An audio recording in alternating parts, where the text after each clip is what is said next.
You have probably done it today, or yesterday, or so many afternoons that you have stopped counting. You lay down for a little rest, an hour, maybe more, and you woke up feeling groggy and slow, the way certain afternoons always feel. And you told yourself what everyone tells themselves: I needed that.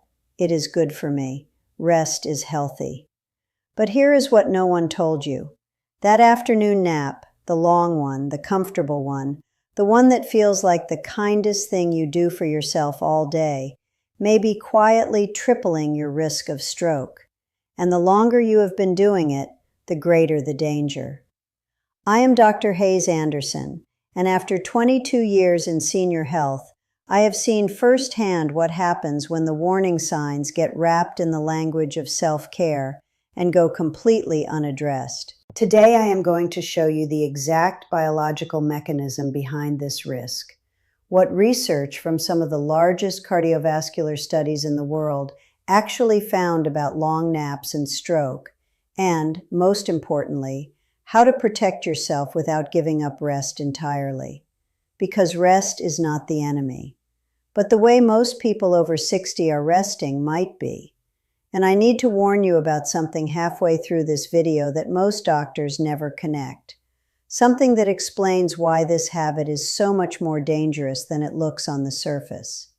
Here is what strikes me every time I raise this with a new patient. The moment I say that their afternoon napping habit concerns me, I see the confusion settle across their face. Because everything they have ever heard about rest has been positive. Rest is healing. Rest is recovery. Rest is what you deserve after a lifetime of hard work. Doctors say, get more rest. Family members say, go lie down for a while. Society treats the afternoon nap as a reward for people who have earned it. And that framing, as well-intentioned as it is, has quietly become dangerous. Here is the truth that rarely gets explained clearly enough. Short rest absolutely is restorative. The problem is not rest itself. The problem is a specific threshold, a line that most seniors cross without knowing it, where rest stops being protective and starts placing serious, measurable stress on the cardiovascular system. That threshold does not appear in most health magazine articles. It does not come up in the 15 minutes you get with your doctor twice a year. And it feels so perfectly benign that even the people who love you most are encouraging the very thing that may be working against you. So let us talk about what is actually happening. When you fall asleep, your blood pressure drops.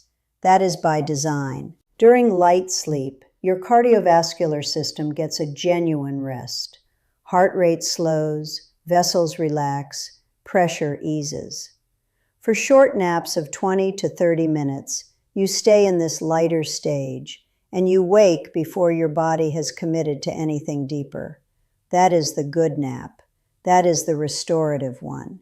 Your body dips, then recovers smoothly. The transition back to wakefulness is gentle. Your cardiovascular system handles it without strain.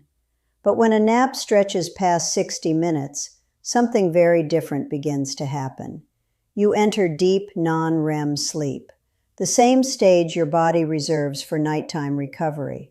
And here is where the danger lives. During deep sleep, your blood pressure does not just drop gently, it drops significantly. Then, when you wake, your cardiovascular system has to reverse course rapidly. Blood pressure surges, heart rate climbs. The transition from deep sleep to wakefulness creates what researchers call a sympathetic surge, a sudden activation of your body's stress response. In a young, flexible cardiovascular system, that surge is absorbed without consequence. But in arteries that have stiffened with age, in blood vessels that have already lost some of their natural elasticity, that surge lands hard. It hammers the walls of your arteries at exactly the moment they are least prepared to absorb it. Now multiply that across every afternoon, every week, every month, every year. Let me tell you about Alice. She was 71 years old, a retired school librarian from Ohio. sharp, warm, and meticulous about her health. She walked every morning, watched her sodium, took her blood pressure medication faithfully. By every measure she could see, she was doing everything right. But every afternoon around 2 o'clock, she lay down on the couch for what she called her recovery hour.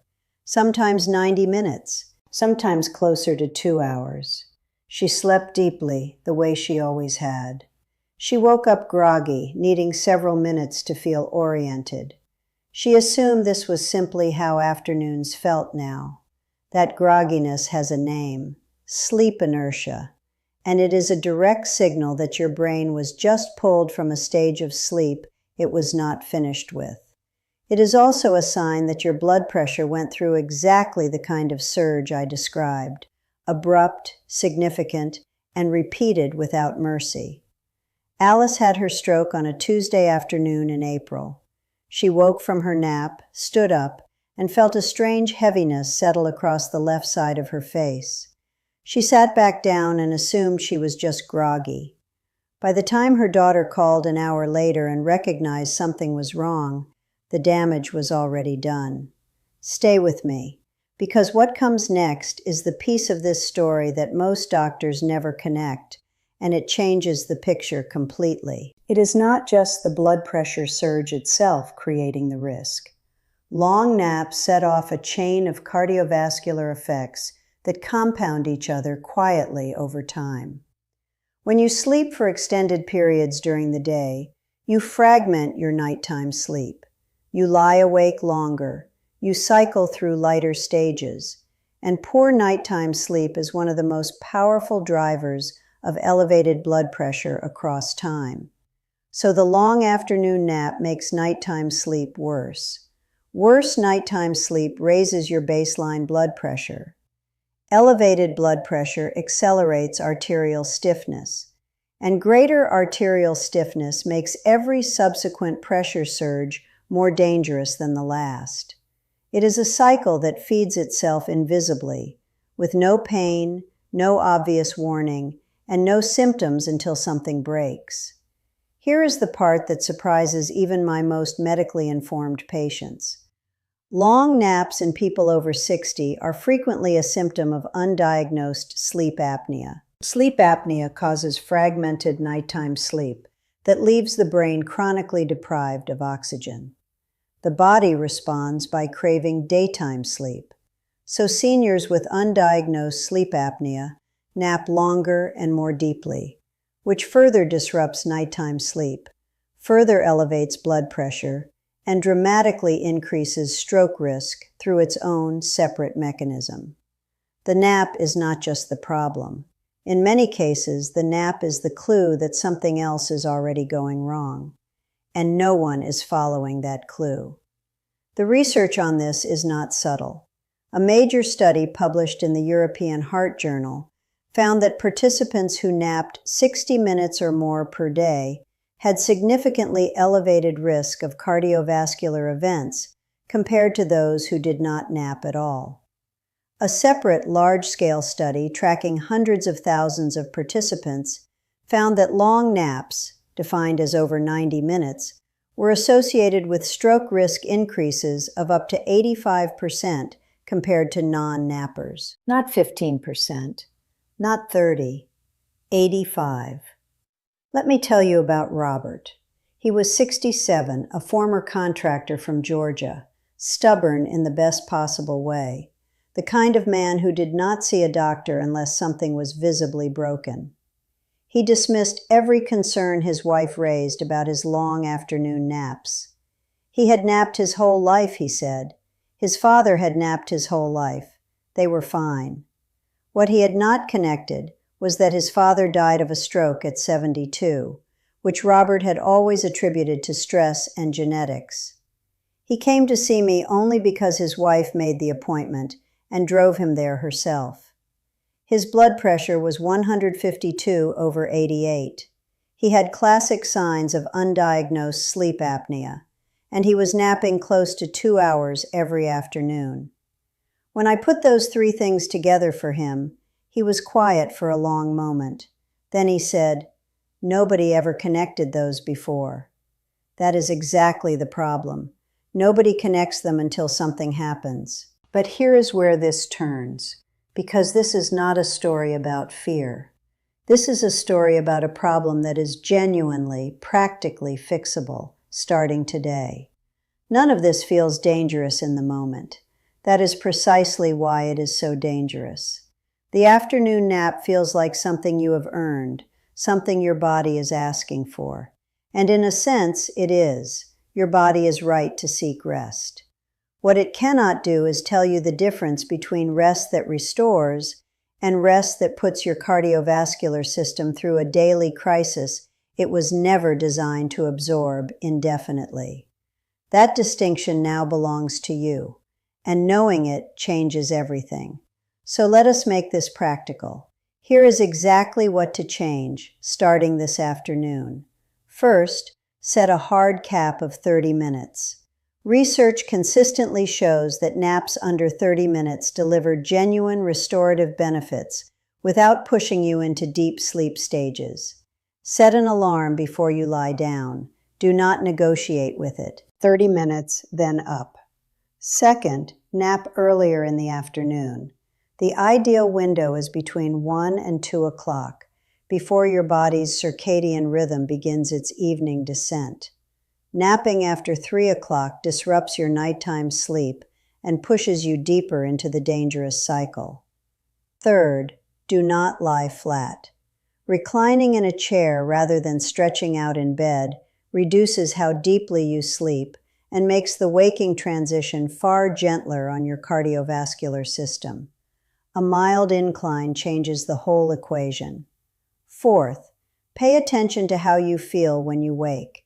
If it consistently takes more than 5 minutes to feel oriented, if you regularly feel worse after a nap than before, ask your doctor about sleep apnea screening. That persistent grogginess is a signal. It deserves a conversation. Fifth, protect your nighttime sleep like the health asset it is.